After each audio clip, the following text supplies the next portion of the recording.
नमस्कार साथियों, मैं नेहा शर्मा कुंजल क्लासेज में आपका हार्दिक स्वागत और हार्दिक अभिनंदन करती हूँ। मैं आपके लिए इस वीडियो में एक छोटी सी मान लो एक रणनीति लेकर आपके सामने उपस्थित हुई हूँ कि कैसे आपको कम समय में सीईटी निकालनी है। इसकी रणनीति क्या होनी चाहिए, कैसे हमें पढ़ाई करनी चाहिए कि हम 40% आसानी से और कम 30-40 दिन में आसानी से ला सकते हैं। वो रणनीति आपको मैं बताऊंगी कि कैसे आप कम समय में 40% के साथ सीईटी क्लियर कर सकते हो। तो हम बात करेंगे इस वीडियो के माध्यम से कि हमारे पास कम से कम ज़्यादा दिन नहीं बचे हैं, 30-40 दिन बचे हैं। सितंबर में हमारी जो सीईटी ग्रेजुएशन लेवल की एग्ज़ाम है वो आपके सितंबर में है। इसका जो सिलेबस है वो काफ़ी भीमकाय है, बहुत बड़ा सिलेबस है और नेगेटिव मार्किंग है, इसलिए विद्यार्थी काफ़ी संख्या में है, मतलब कि काफ़ी डिप्रेशन में है। लेकिन आपको डिप्रेशन नामक बीमारी का शिकार नहीं होना है।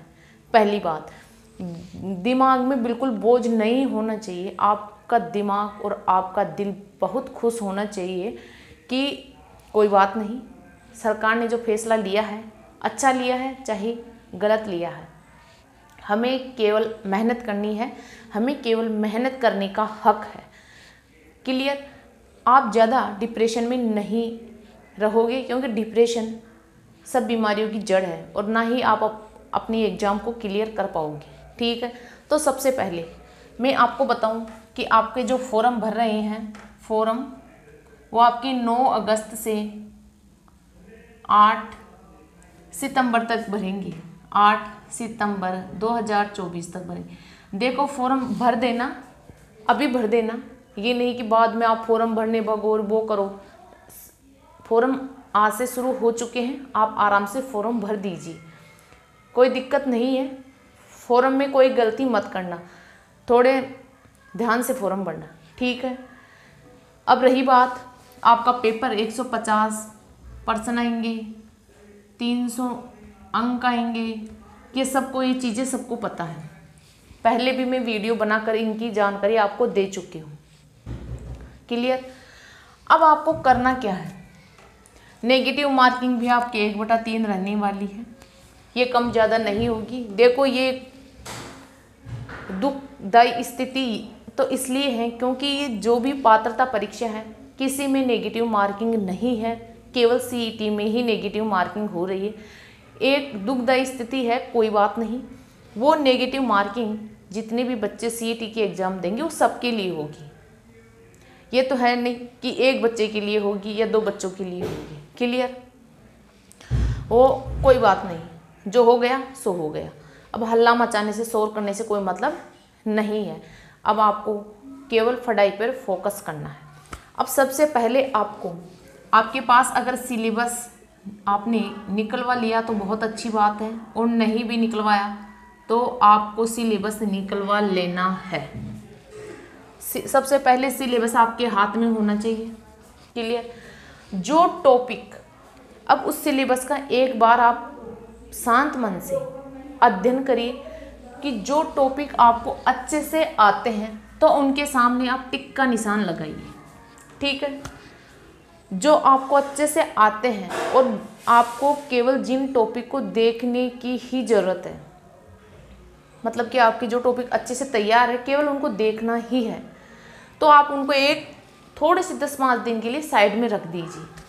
और वो टॉपिक जो आपको बिल्कुल आते ही नहीं है और वो आप अगर 1-2 बार कोशिश करो या मेहनत करो तो वो टॉपिक आपको आ सकते हैं, याद हो सकते हैं, तो आप उन टॉपिकों को देखिए, तो आप उन टॉपिकों को आराम से पढ़िए। क्लियर? अब आपके पास सिलेबस होना चाहिए। क्लियर? फिर आपके पास मॉडल पेपर भी होने चाहिए। आपको कम से कम 10 मॉडल पेपर तो निकालने ही है ताकि आपकी थोड़ी प्रैक्टिस हो जाए। क्लियर? फिर आपके सिलेबस की रही बात, सिलेबस जैसे भारत का इतिहास है तो वहाँ आपके जो राष्ट्रीय आंदोलन में गांधी जी है, नेहरू जी है, तो देखो गांधी जी से क्वेश्चन आपके बनेंगे 100% बनेंगे। और जो टॉपिक है वो इजी भी बहुत है। आप मेरी जो कुंजल क्लासेज है वहाँ पे फर्स्ट ग्रेड की क्लासेज ढाली हुई है, उसमें गांधी जी के 5-6 क्लासेज ढाली हुई है। आप वहाँ से अच्छे से देख सकते हो, बहुत ही शानदार तरीके से और संपूर्ण टॉपिक कंप्लीट करवाया गया है। ये नहीं है कि बीच बीच में करवाई हूँ, बिल्कुल फर्स्ट ग्रेड के लेवल से करवाया हुआ है। आप वहाँ से पढ़ सकते हो, नेहरू जी भी पढ़ सकते हो। फिर आपके समाज सुधारक हैं 19वीं और 20वीं सदी के समाज सुधारक, जैसे राजा राम मोहन राय, आपके सरस्वती जी, आपके विवेकानंद जी। तो ये टॉपिक भी आपके फर्स्ट ग्रेड के मेरे कुंजल क्लासेज पे फर्स्ट ग्रेड की जो प्लेलिस्ट बनी हुई है वहाँ से आप देख सकते हो। बहुत शानदार तरीके से ये क्लासें ढाली गई है, वहाँ से आप पढ़ सकते हो इनको। फिर रही बात भारत का भूगोल, भारत का आपका भूगोल है, भारत का भूगोल ये क्लासेस तो देख मेरी आपको नहीं मिलेगी, आप और कोई चैनल पे जाके देख लीजिए। फिर आपका राजस्थान का भूगोल है, ये आपकी संपूर्ण क्लासें बहुत अच्छे तरीके से मेरी YouTube चैनल पर ढाली गई है। और आपकी जो कला और संस्कृति है, कला संस्कृति राजस्थान का, तो ये आप मेरे चैनल पे जाके देख सकते हो, बहुत अच्छे तरीके से मिलेगी आपको। आपका राजस्थान का इतिहास है, ये भी आपको बहुत अच्छे तरीके से आपको मेरे चैनल पे मिल जाएगी। तो ये चीज़ें अपने चैनल पे देख सकते हो। और जैसे आपका हिंदी है तो हिंदी भी आप अगर आप कमेंट बॉक्स में बता देना, अगर आप मेरे से पढ़ना चाहते हो मैं आपको बहुत अच्छे तरीके से बता दूंगी।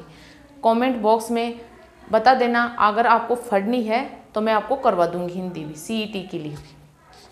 फिर आपकी रीजनिंग है, आपकी इंग्लिश है, वो आप अपने हिसाब से कर लेना। और यूट्यूब पे काफ़ी क्लासें मिल जाएगी आपको, वहाँ से कर लेना। लेकिन आप यह नहीं कि आप अपना सारा समय फ़ोन पे गवा रहे हो, यूट्यूब पे गवा रहे हो, नहीं। अब यूट्यूब और फ़ोन देखने का समय नहीं बचा है, आपको सेल्फ स्टडी करनी चाहिए क्योंकि आपके पास बहुत कम समय बचा है। जिन लोगों का यानी जिन स्टूडेंट्स का सिलेबस CET का सिलेबस 2-3 बार कंप्लीट हो चुका है वो तो चाहे देख सकते हैं, लेकिन जिनका सिलेबस नहीं हुआ है उन विद्यार्थियों के लिए बोल रही हूँ क्योंकि अब समय नहीं बचा है फ़ोन देखने का। और अगर देखो भी तो कोई क्लासें डबल स्पीड से देखना, ज़्यादा टाइम व्यर्थ मत करना। तो आपको इसी तरीके से पढ़ाई करनी है ताकि आपकी CET निकल जाए 40% के साथ। आप पेपर करो तो आप मॉडल पेपर में प्रैक्टिस करना ताकि आपका थोड़ा रूटीन बन जाए। और थोड़ा नेगेटिव मार्किंग है इसमें तो आप गलत % नहीं करो, ये भी थोड़ी इसमें सुधार हो जाएगा। अब आपकी इसमें जो 11 बड़ी भर्तियां जोड़ी गई है इसमें CET लेवल में, तो उन 11 भर्तियों में देखो और तो वैसे आएगी या नहीं आएगी, लेकिन 2 बड़ी भर्तियां, एक तो आपकी पटवारी की और एक आपकी ग्रामीण विकास अधिकारी की, ये 2 भर्तियां तो आएगी, पक्की आएगी। ग्रामीण विकास अधिकारी, ये 2 बड़ी भर्तियां आएगी और दोनों में कम से कम 4 से 5,000 पद आएंगे। 5 से 4,000, 4-5,000 पद आएंगे कम से कम, इतने तो आएंगे ही। जैसे आपके छात्रावास अधीक्षिका है, महिला पर्यवेक्षक है, उप जेलर, ये वैकेंसी आ चुकी। मुझे नहीं लगती कि वैकेंसी आएगी, मुझे इनके चांस बिल्कुल भी नहीं है।